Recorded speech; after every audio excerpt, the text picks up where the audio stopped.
Hey, welcome everyone to another episode of Keto Chat. I'm your host, Carol Freeman, and today, oh my gosh, we were chit-chatting because I'm here with my good friend Sally Norton, Sally K. Norton, and so I'm excited. We're gonna get a little. We'll try to be official here because we're trying to catch up. We haven't been able to see each other in a while. So, Sally K. Norton is I'm just going to say you're like the current world's expert in oxalate toxicity.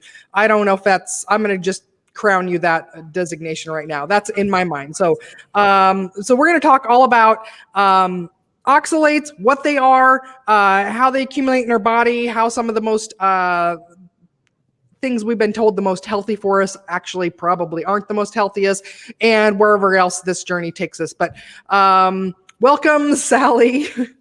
Thank you, Carol. It's fun to be with you and whoever else is with us today. Yes, excellent. So as you're watching, go ahead and put some comments in there and questions. I'll chime back in a few times here to reset and invite people to ask questions of you too. So, Sally, I've done an interview with you in the past, but people may not have watched that one. So let's start, with some background. How did you get into this oxalate territory? How did that path happen for you? The oxalate outpost.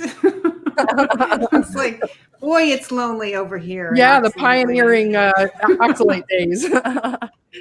Yeah, I have been in the nutrition sphere forever. I think it was probably 1977 when I decided to get into nutrition as a kid.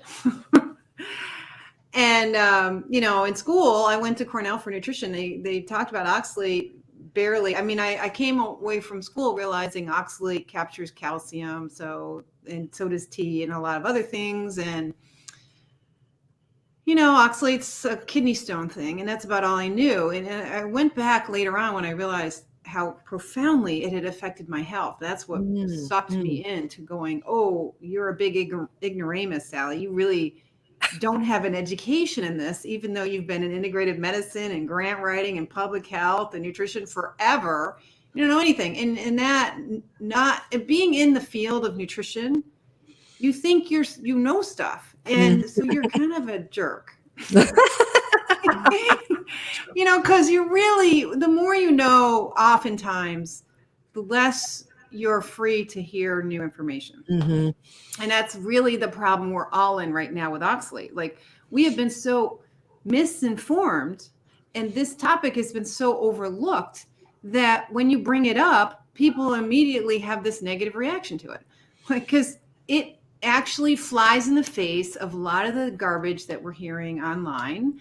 And in the general sphere of nutrition has been moving towards, any amounts of any old plants in huge piles is going to be great for you. It doesn't matter if it's a plant and it's not covered in canola oil and trans fats, you're cool. Just have all you want. And the more you have, the better. It turns out, no, that is not true.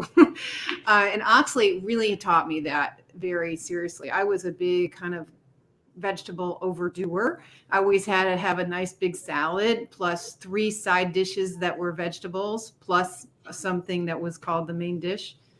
And yeah, I've been way overdoing the vegetables and the plant foods for a long time. And I paid a terrible price for that. I mean, I started having problems as a kid and never connected it to my love of home cooking and rhubarb crisp from the backyard and liking peanut butter or anything like that.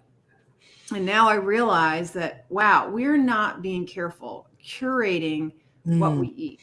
We have such kind of vague and crude ideas about foods that we don't realize when we're eating a toxin and when we're eating something that's metabolically appropriate for us. In terms of, something you eat chronically over and over again, our daily staples, so many of them are now these foods that are full of these plant toxins. And oxalate is a plant toxin that has a lot more profound effects down at the cellular level, screwing up your immune system and your mitochondria and your connective tissues and your vascular system. And then ultimately taking those of us who keep abusing them, we end up with some form of sets of autoimmune diseases, connective tissues falling apart, fibrotic problems, organs start being taken out. You can even have vision problems and lots of arthritis and joint problems and osteoporosis and skin problems, digestive problems, neurological and mood problems. Like, okay, so when you're messing up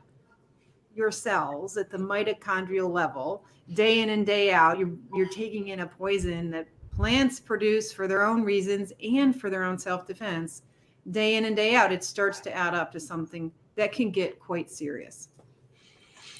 So let's do the record scratch part right here, because I know there's going to be a ton of people watching this that like plants are toxic, like plants toxins, like how can plants be bad for us? We're supposed to eat 47 servings of fruits and vegetables a day. So let's start there with this basic concept, because this is really, really hard for most people to wrap their brain around, that plants could ever be bad for us. Yeah. Because we're all being told right now we're evil. We're trying to kill the planet if we don't move towards a high plant-based diet. So let's cover this topic a little bit of the plant talk. Hour talking about that issue too. Yeah. So if you're a plant, you're planted in the ground. Now, some of plants are clever enough to have thorns, but even the thorny rose still gets picked. Right?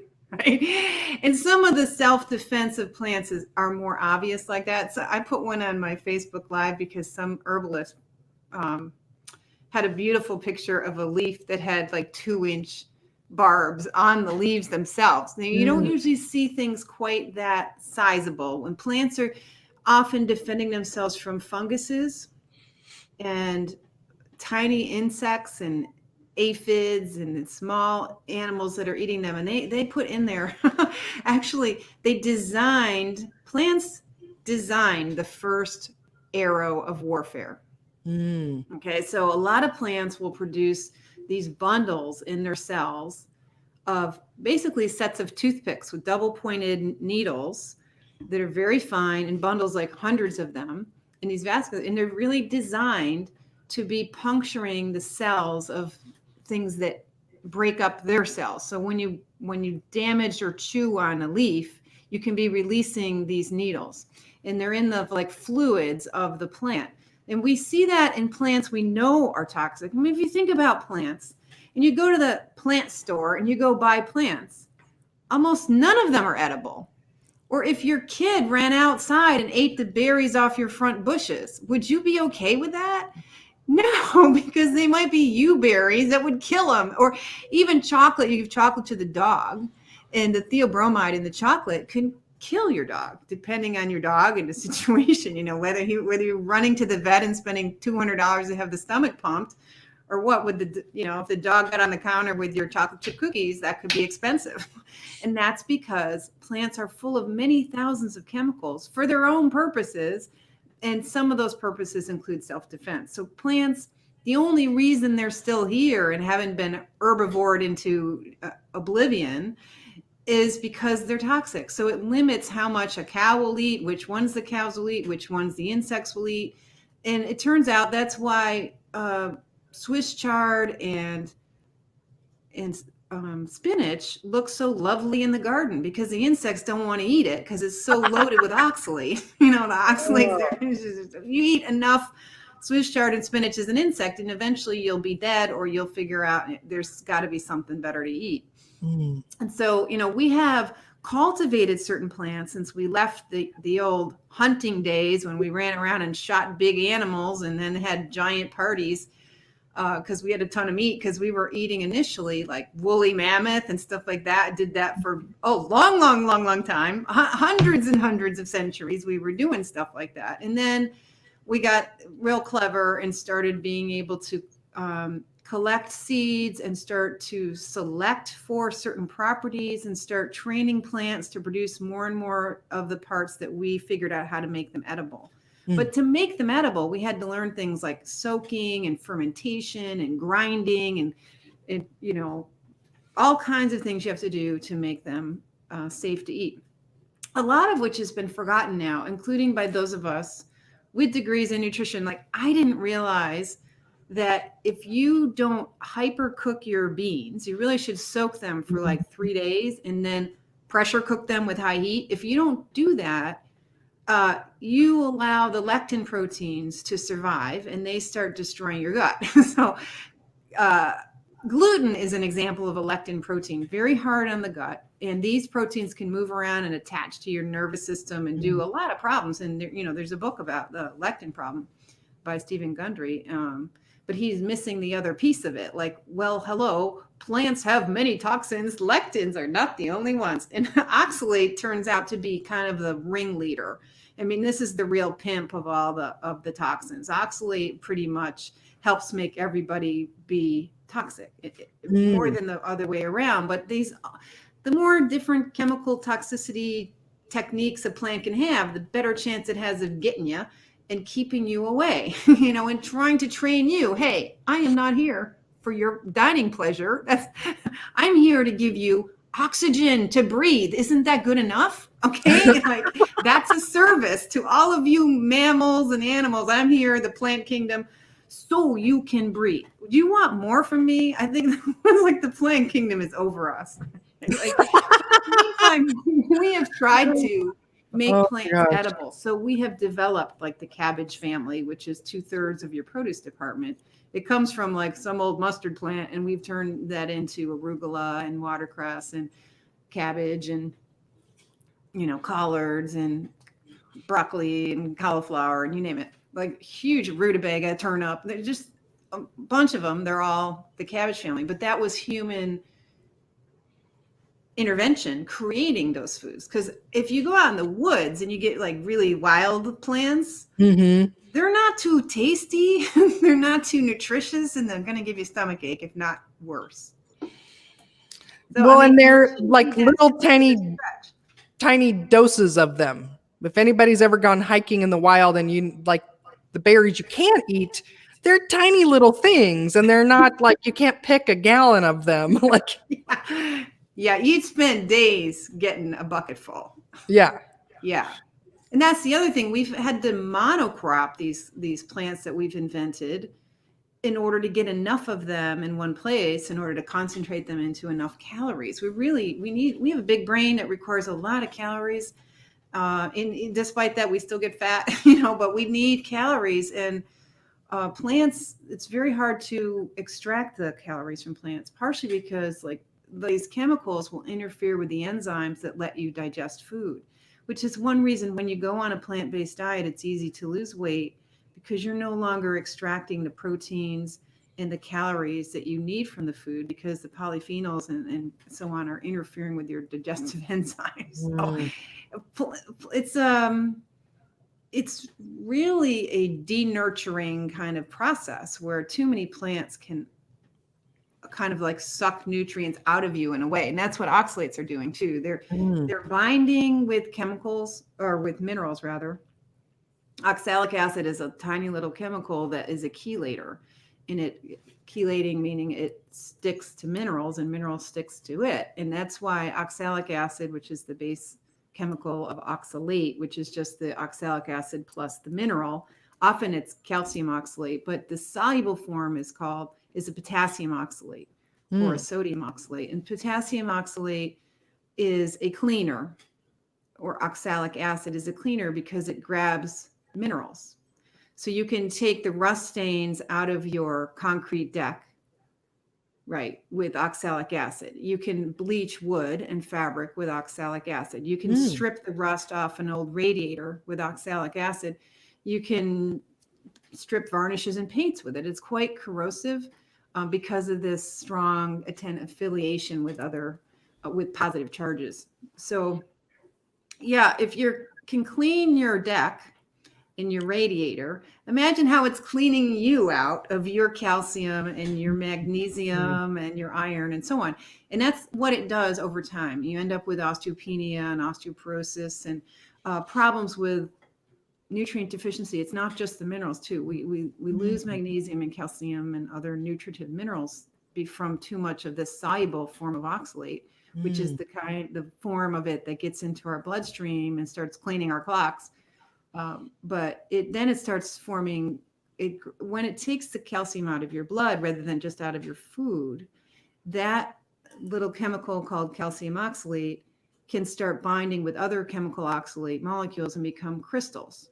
And that's a big problem because you get these nanocrystals and microcrystals forming in your body. The ones, like you ate the crystals from the Dieffenbachia plant, but they can start forming in your bones and tendons and tissues and joints and kidneys. And eventually they start clumping together in some people in their kidneys and they get kidney stones.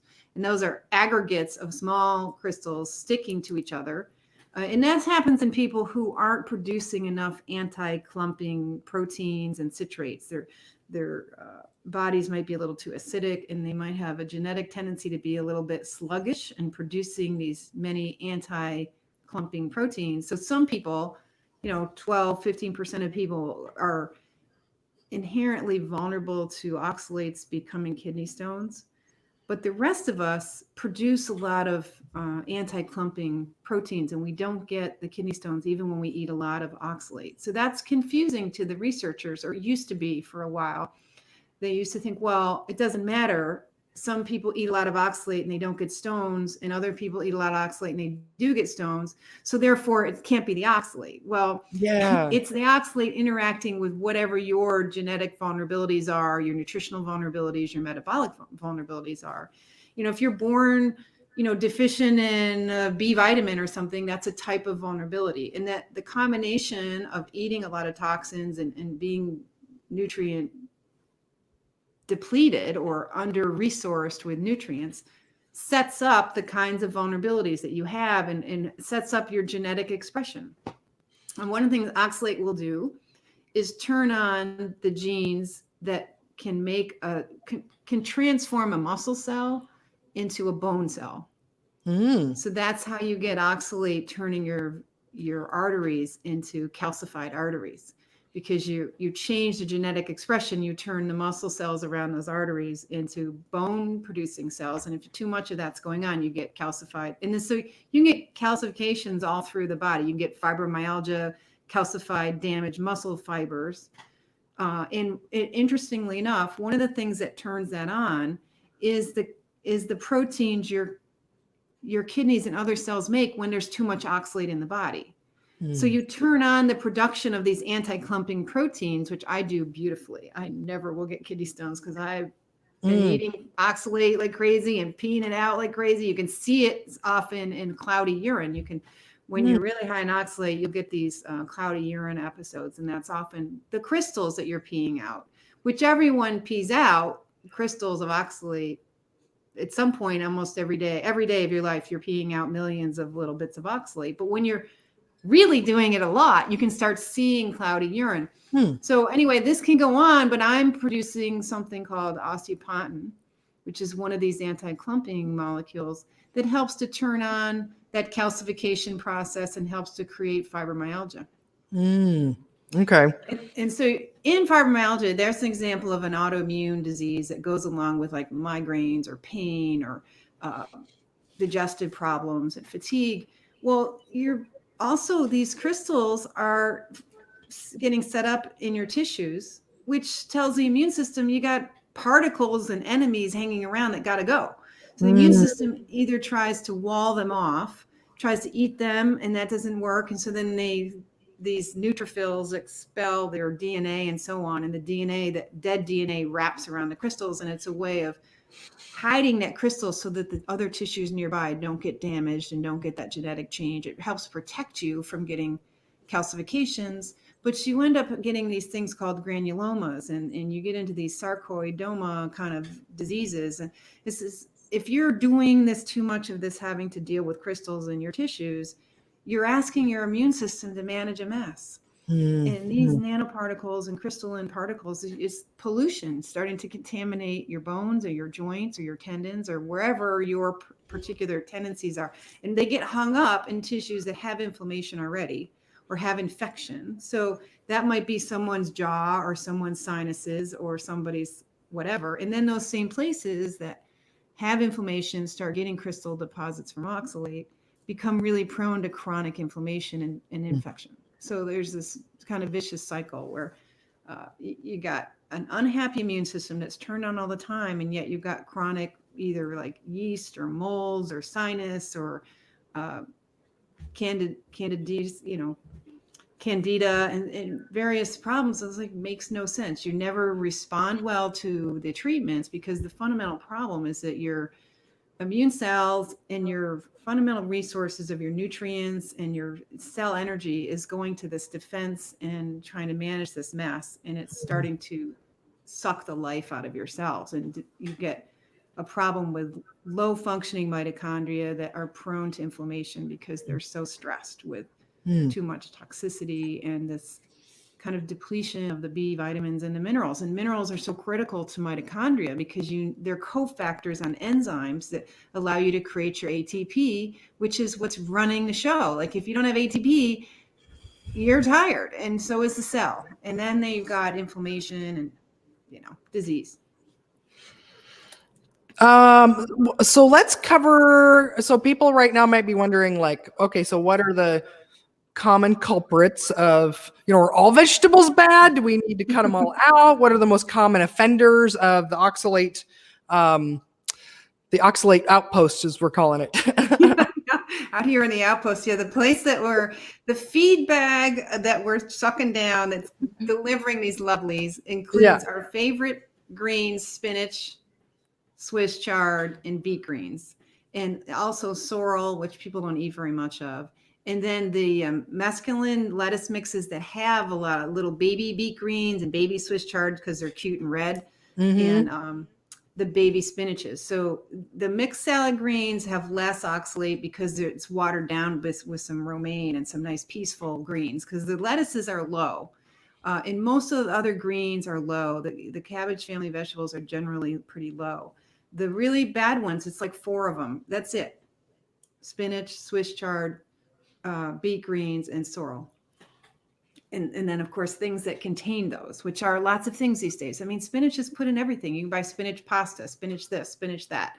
Spinach chocolate bars is probably the latest innovation. I haven't seen it yet, but double whammy. It's like everywhere.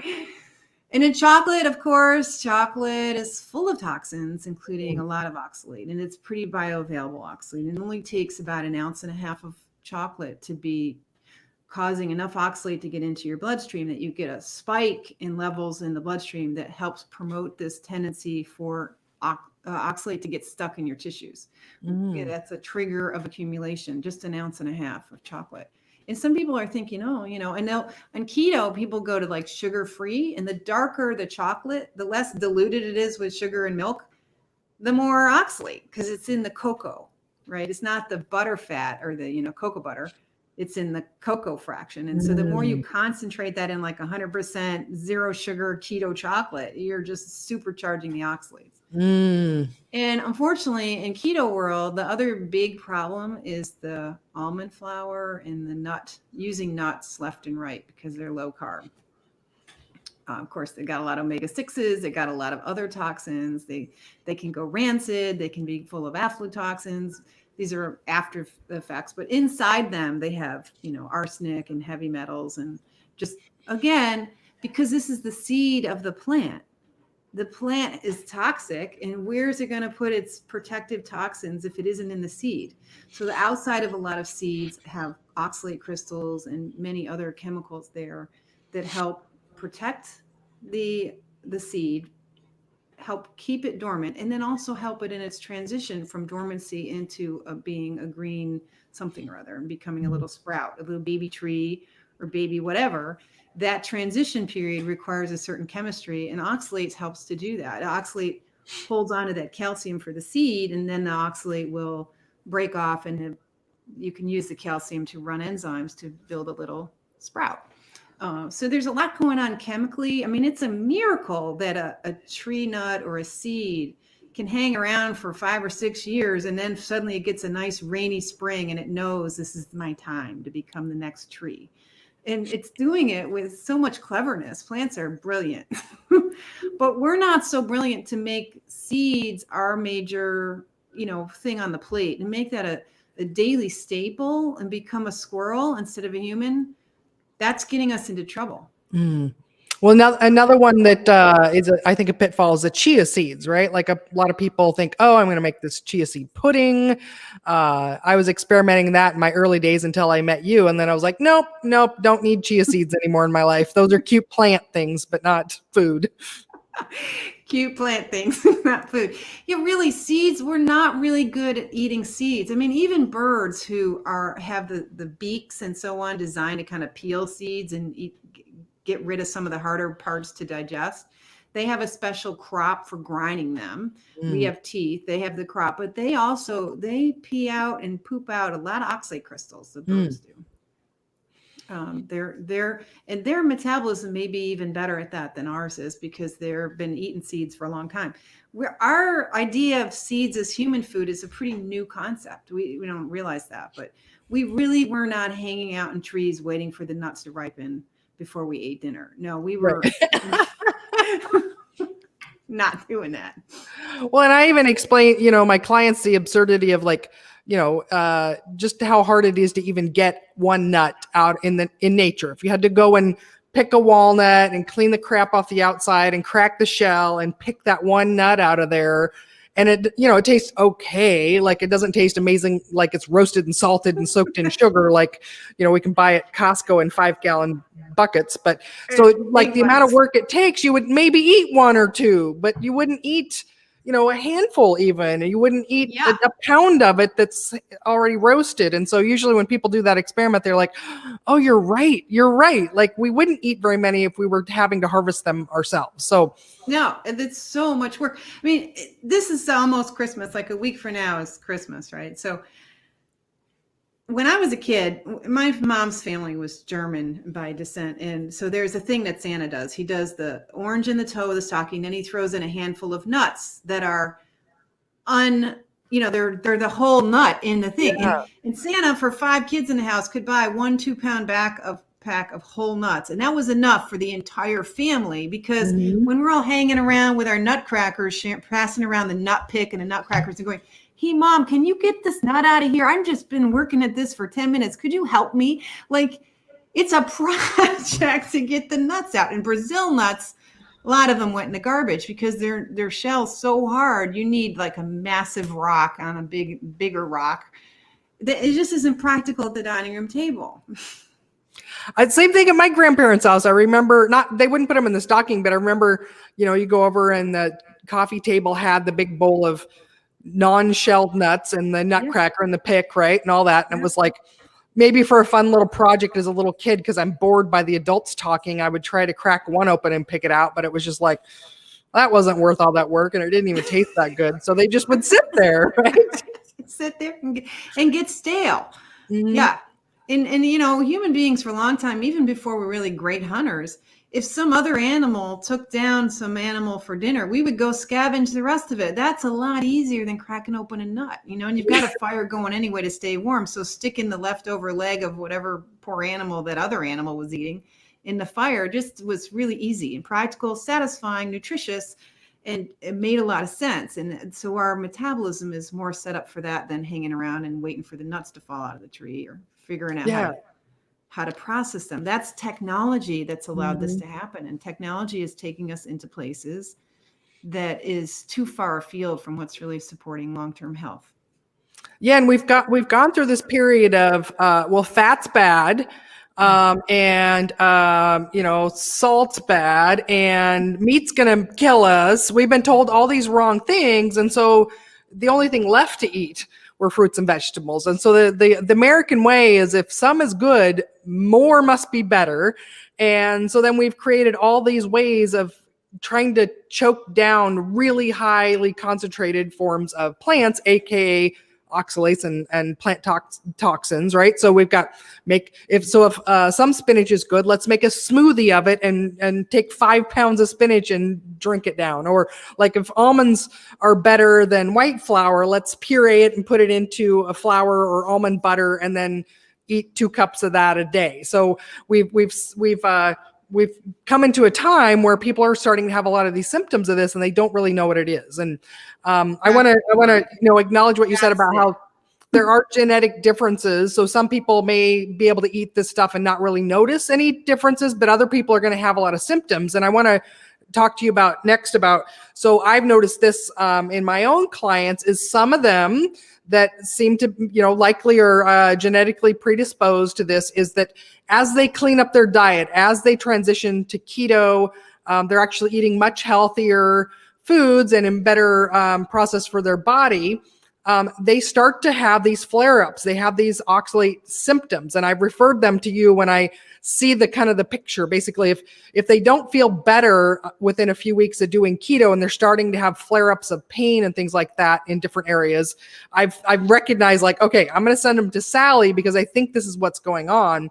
And so, for example, the ones that I've noticed is, maybe they're having joint pain flare up, which typically gets better on keto, or they're going to have just random like body aches and pains that they don't really know what's going on. Another one more recently was a lady would have she tried to do keto on her own, had the same issue, and then when she started with me, the same thing. She had like a pancreatic flare up. And so her doctor told her it was, the fat's bad for you. You need to stop that. But I was like, I think this is just a sign of like oxalate toxicity detox. And so long explanation of, can you talk about how it is, like, why is it that when we start to clean our diet up, we may get some of these like detox symptoms of oxalates? Yeah. So this is so important. I think this is the heart of the matter and why I'm doing the work I'm doing. You made the point of, the more you could go toward a healthy diet that makes it could be higher in oxalate because you're doing more spinach or more almond bread or something like that. And it's great. You're not doing Coke anymore, Coca-Cola and sugar drinks and all this blue cupcakes and, Pop-Tarts and garbage that people literally try to live on and become this big addictive problem. So yeah, great. Move over to some whole foods. That sometimes you go to whole foods and you go into high oxalate foods and it can make you feel worse. But even if you went to a low oxalate diet, if you're suddenly now getting nourished, getting the energy you need, and you're not adding more oxalate, it doesn't take long for your body to go, oh, this is my chance to clean house and get stuff out of here. And unfortunately, if you have grown up on high oxalate foods, which by the way includes potatoes, that's potato chips, baked potatoes, potato soup, French fries. And now, for the last 10 or 20 years, people have been going out to eat at lunchtime or dinner many days of the week.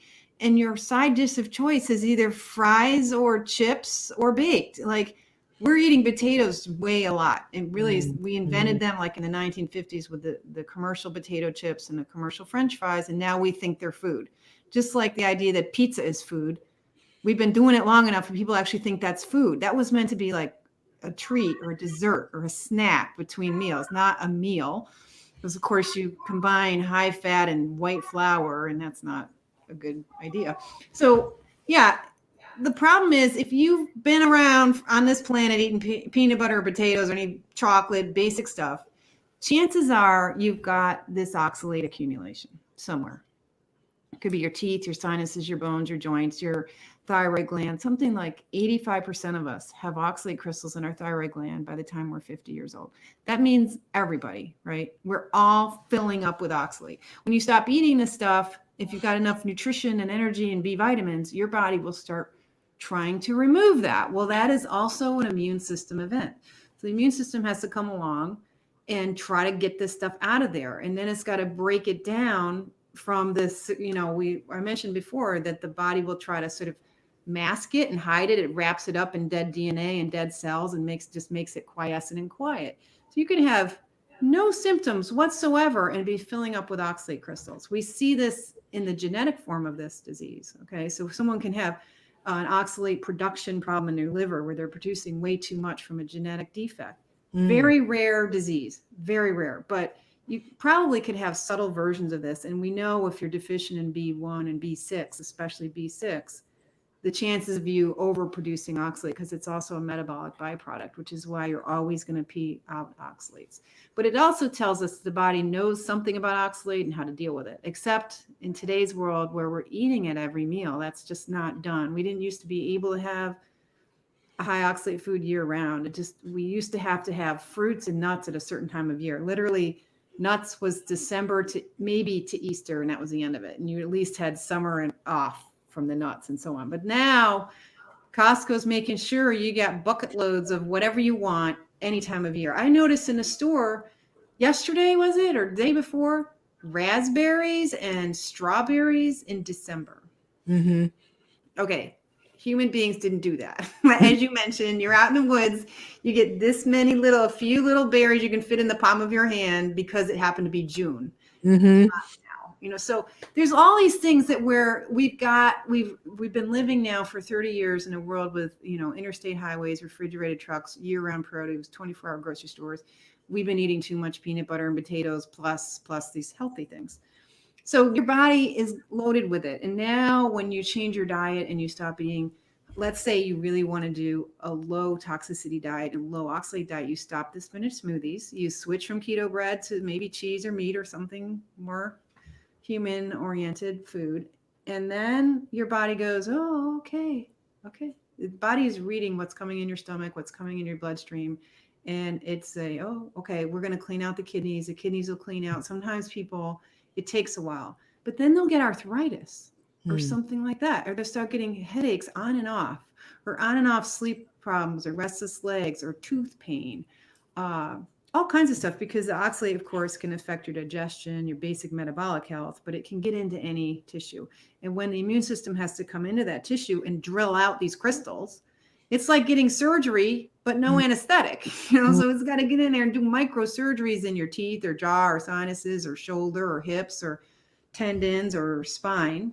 And that's not going to be pleasant because it's turning on inflammation, and it's the body's response to the toxicity and the work that it has to do to get it out that turns on the symptoms, because that inflammation has these collateral effects that harms nerves and connective tissue and causes some fibrotic recovery. And then if you're healthy and you're not adding more of these toxins, eventually the body will clean up the scar tissue and clean up the fibroids and repair the bones if you know what you're doing. But the process of getting there can be very unpleasant and quite toxic, because you've got to take them from the big crystals that are now in your shoulder joint down into ions, which are the really toxic form, and run that back through your bloodstream and inflame your bloodstream in the process and get it back out through your kidneys, which is stressing your kidneys. So you can actually create kidney stones when your body starts flushing out the oxalate. So you stop eating oxalate and then you get your kidney stones. I've seen that in a few people, because now the body, in a somewhat disorganized way sometimes, is sort of puking out oxalates, at a level that's as toxic or more toxic than your 2 spinach smoothies every day. It might be like the equivalent of 3 or 4. And actually, if you were to eat like 6 or 7 spinach smoothies, you literally could kill yourself. Wow. Yeah. People, it is possible to die from oxalate poisoning. Well, just like we recognize that in dogs, if they eat too much chocolate, they could die, but we don't recognize the fact that that same compound is toxic to humans. We're just a little bit better at detoxing it.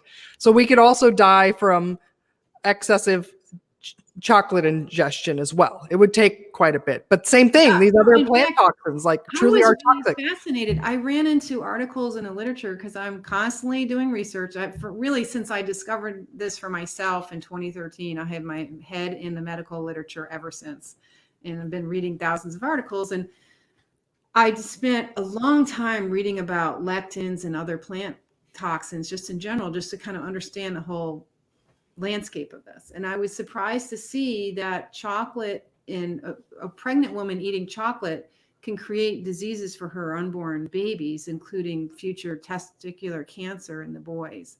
Wow. And male-formed penises and stuff, which is very common now. Actually, to have the urethra and the penis not be quite right, and little infants need surgery.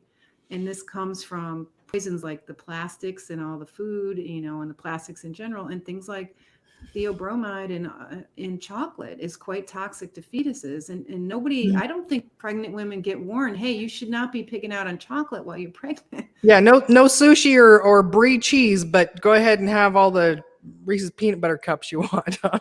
Yeah. It's truly our nutrition advice is not good. We have a lot to get it together. Unfortunately, there's a very strong certainty about, oh, vegetables are great for you in every department, whether it's mainstream medicine, whether it's the DASH diet or the keto diet or the whatever.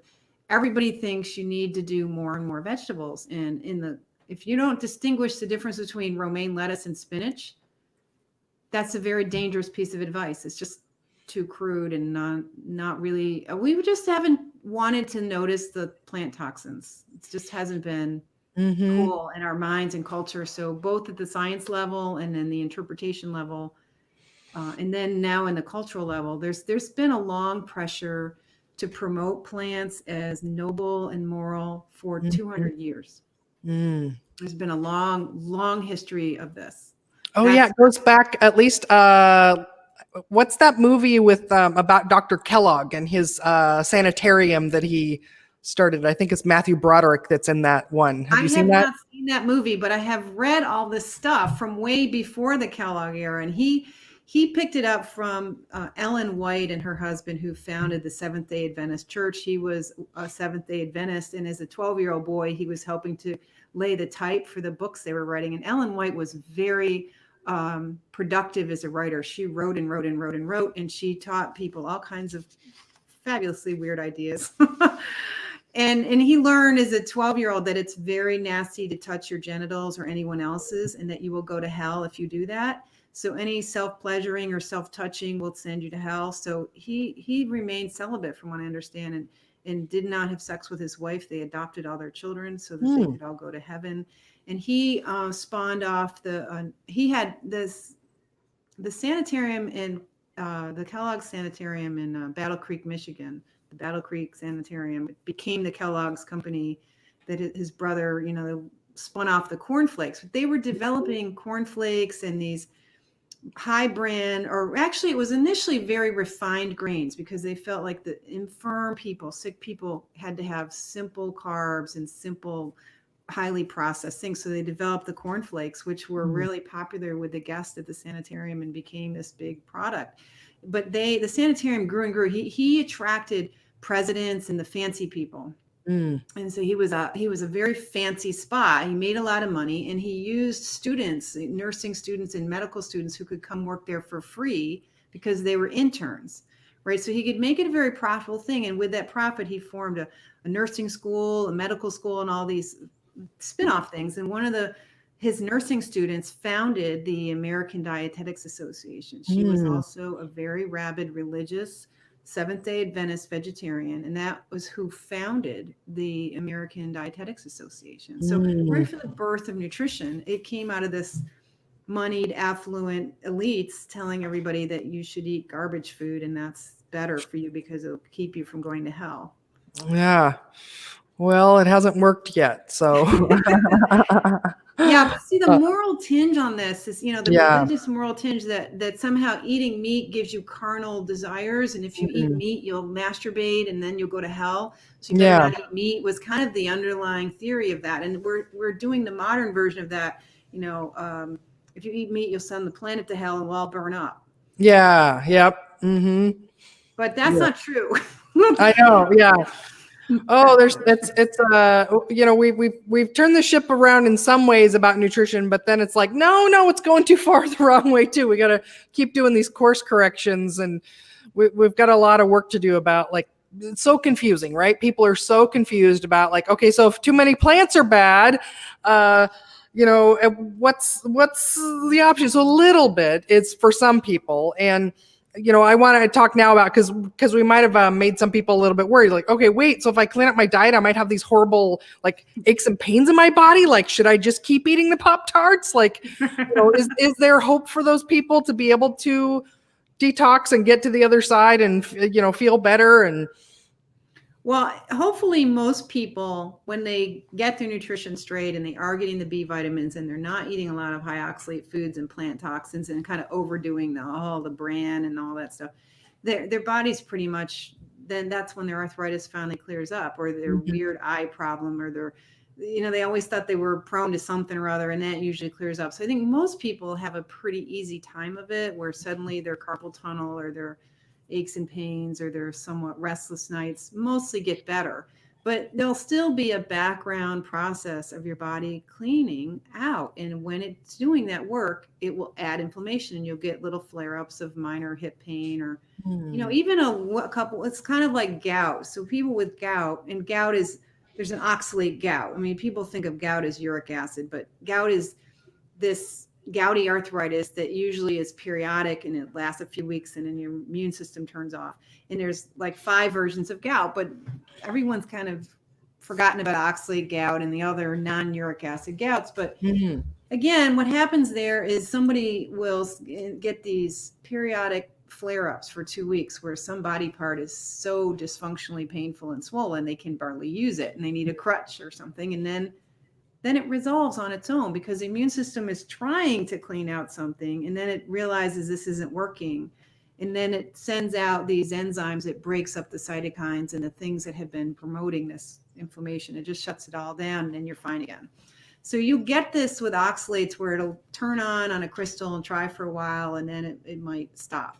But some of us who are really like grew up on not only the peanut butter, but also the rhubarb. Rhubarb is one of these really high oxalate foods, worse than spinach. We're pretty toxic with it and we get into this oxalate clearing illness, and that it's about a 10-year or something process for your body to remove all these oxalates. So you can go through several difficult years, but hopefully most people don't. But the fact that we are suffering so badly, those of us who are very sick with oxalate, should be a warning to you guys. Hey, don't become us. Like, why would you wait until the symptoms break through? All disease is silent until it's not, including the genetic form of this disease. A lot of people have no symptoms for a very long time, and then all of a sudden they give birth or have some little trauma, some infection, something that turns the immune system on because of stress or mast cell activation or something. Because this is a mast cell disease. You get high histamine problems, you get all this kind of stuff. It's all immune activating. The oxalate is ultimately what it's doing, is screwing up your repair processes and screwing up your immune system until you end up with all that crazy stuff that leads pretty much anywhere it can go in some of us. You don't want to wait until you have symptoms to worry about oxalate. We should consider high oxalate foods as fundamentally inedible, and they certainly shouldn't be a daily food. Oh man. So I just had, as you're talking about that too, and I'm like, oh my gosh, is this symptom? I don't think I asked you about this before, but on my initial, 6 months of keto, I would notice that about every 10 pounds, I would have like some kind of a skin eruption. And that's what I've seen, is that people kind of have their body has their go-to detox area. Some people end up with, diarrhea or something. Yeah, diarrhea, or some people have like kidney pain, or maybe they'll have like you said, like the joint pain or something like that, or a headache or something. For me, it was like skin eruptions, so I'd have like, large, not quite cystic acne, but large, almost a boil-like thing on my face coming out, on my inner thighs, like on my back as well, about every 10 pounds. And now I'm like, was that what that was? My body was releasing, like, here's a little pocket of stuff we're trying to get out of the body. Yes. And here you go, get rid of it. No doubt. And we see this a lot with the oxalate, and you're exactly right. I mean, there is these sort of types. Some people will dump a lot of oxalate through their skin and they'll get these boils, these little boils everywhere. And some people literally, each one is pushing out a crystal and they can tell it's crystals coming out. Other people, it's their eyes, and their eyes start watering like crazy, which is a way of removing this particulate pollution that's in the eye area with the tears. High mucus will do that. The crystalline urine, or the kidney problems, or the diarrhea. Those are different departments in the body that's getting really good. An area where the body is good at pushing it out. The skin eruptions is really quite brilliant, because then you don't have to dissolve the crystals down. You can just push them out, which is saving your kidneys from having to pee them out. So that's pretty cool. Yeah. Some of us just get like a heat rash early on when we first start this diet. The keto rash, is mysterious keto rash that flares up. Yeah. Yeah, that is very much an oxalate rash. That's the immune system going, whoa, found something here. Something's triggering, turning on the immune system. And we see that very, very common when you first start a low oxalate diet. If you've been eating these high oxalate foods, And this immune activation is one reason we want you to go slow, not go from 2 spinach smoothies to none. You want to kind of find a way to come down to half a spinach smoothie pretty quickly, but stick around with that for a few weeks and then work your way down. Because if you go all the way really low, if you figure out, the cool part is there's enough oxalate hanging around, you can accidentally keep some around for a while, which is helpful. Because it's really when you get super low where the body goes, oh, okay, time to clean house. And we don't want to clean house. So there's this place, where a lot of people are in what I call the danger zone, eating too much nuts and spinach. And you got to get out of the danger zone and come down into some more moderate zone, but not all the way down to the clearing area where you're eating so little the body starts clearing. We don't want to start that right away. You want to build up your nutritional well-being, your metabolic well-being, and get that in place. And eventually you can go down to a really low oxalate diet, like a carnivore diet is the ultimate zero carb diet.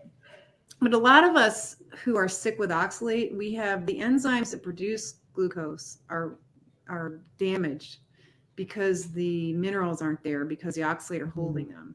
So a lot of us, we can only do really super low carb for like 4 or 5 days. And then we need a little perk up. We need some carbs.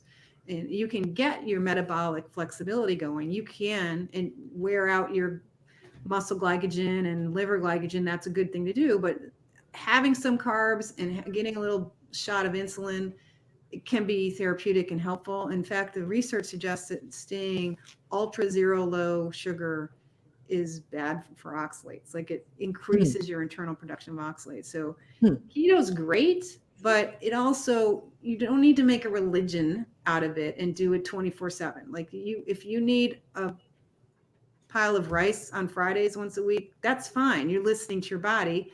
That's probably going to help you sleep better and so on. So it's important that you know about things like oxalate and know a little bit about these mechanisms behind the scenes so that you can interpret what's going on with your own body and make some smart decisions.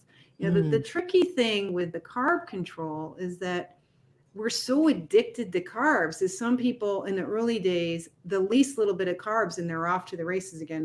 They're like fiending for sugar all over again. And it's a real battle. It took me 3 years to get off sugar when I first tried to do it about 18, 20 years ago, because I had been a vegetarian and I was so, vegetarian diet has to fundamentally be a high carb diet. I mean, it's very hard to eat a low carb vegetarian diet. And so a lot of us who tried that ended up being sugar nightmares and sugar addicted badly.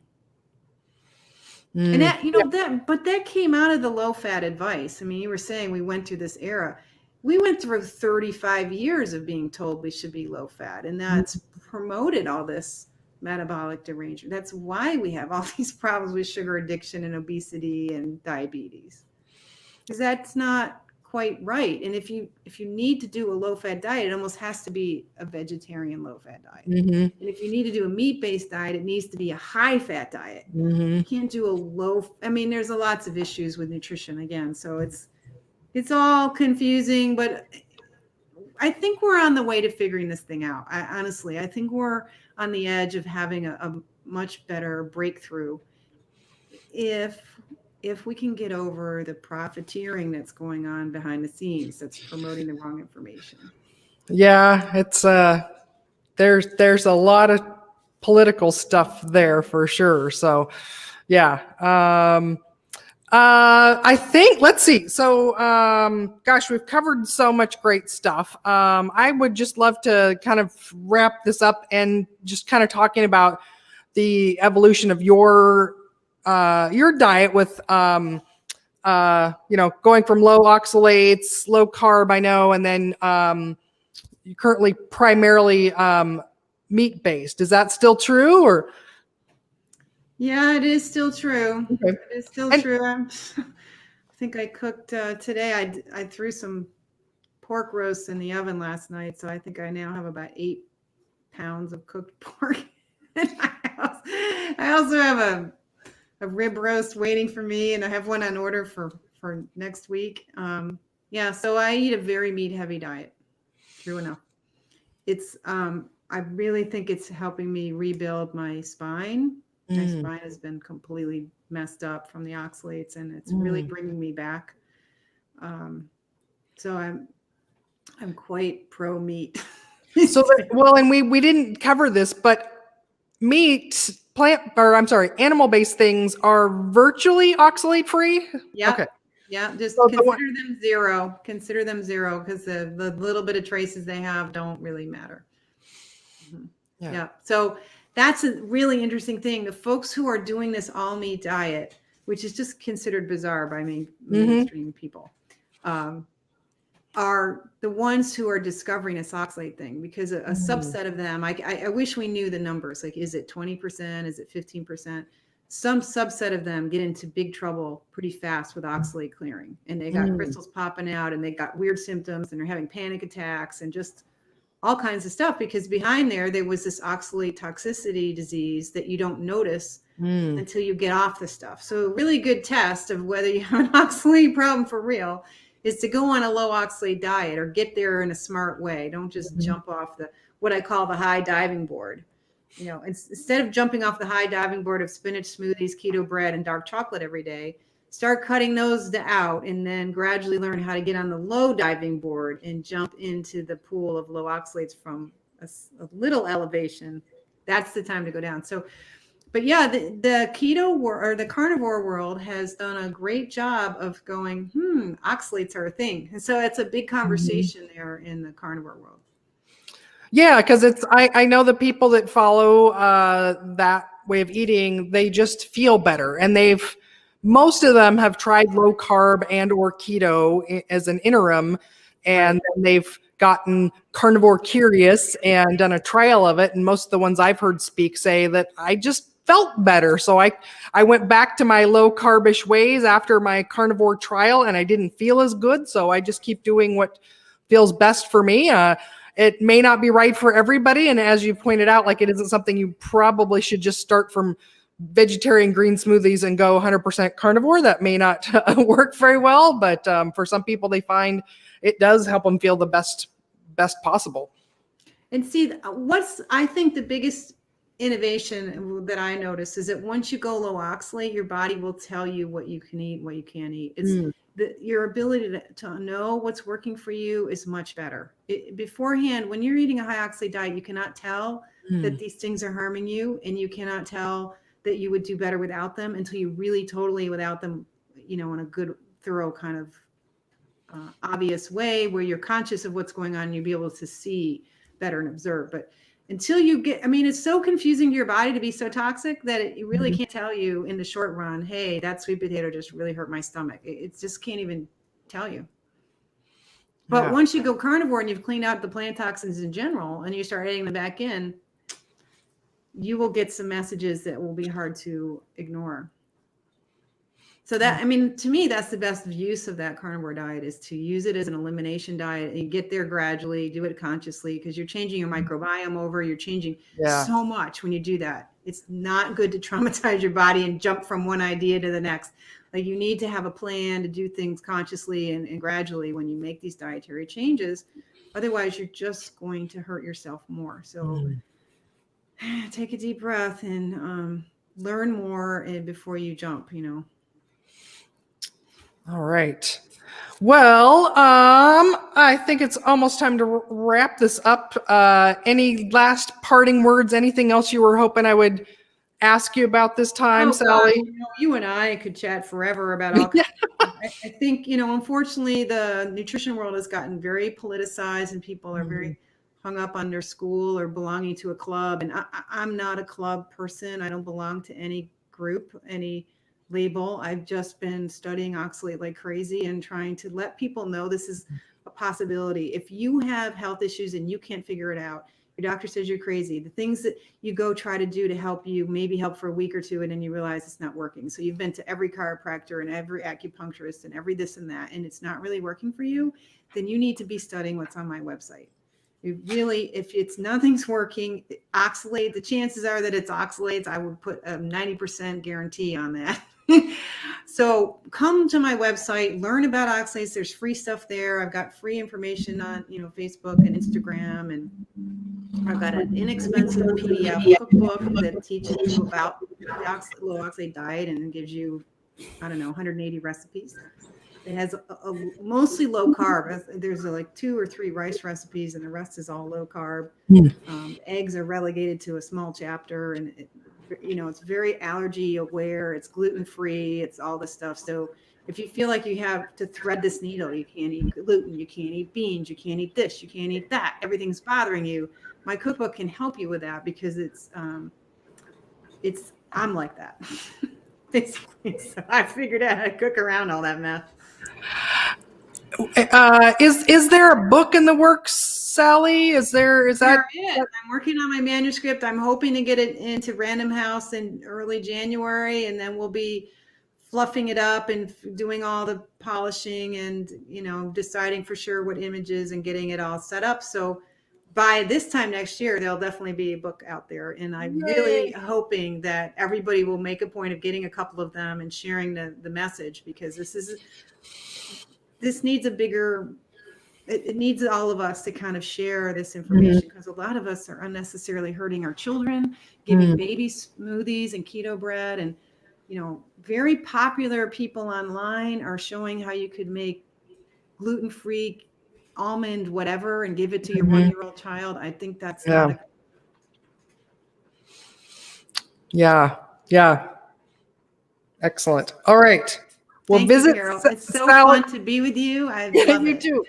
I'll put links to Sally's website below and her PDF and cookbook. We'll put that all in the notes below. So thank you all for watching. Just to recap, oh my gosh, I can't even recap everything we've talked about. Plant toxins, why more plants are not necessarily better and probably worse for your health than you think. All the myriad conditions that could be related or signs of oxalate toxicity. We talked about how when you clean up your diet, you may experience worse symptoms, and some of the most common foods on keto and otherwise that are really high in oxalates. Less of those initially is probably better for you, and then transitioning towards those. And how to know, you gave a very short synopsis of how to know if you may be suffering from oxalate toxicity. If you've got all these random symptoms, you've seen every practitioner you can see, and they can't figure out what's going on, it may be oxalate toxicity. So thank you again for being here, Sally. It's always a pleasure. Thanks everyone for watching. If you've enjoyed this, give us a thumbs up, subscribe, hit the bell for all the notifications for future episodes. And thanks for watching, everyone. Bye. Bye.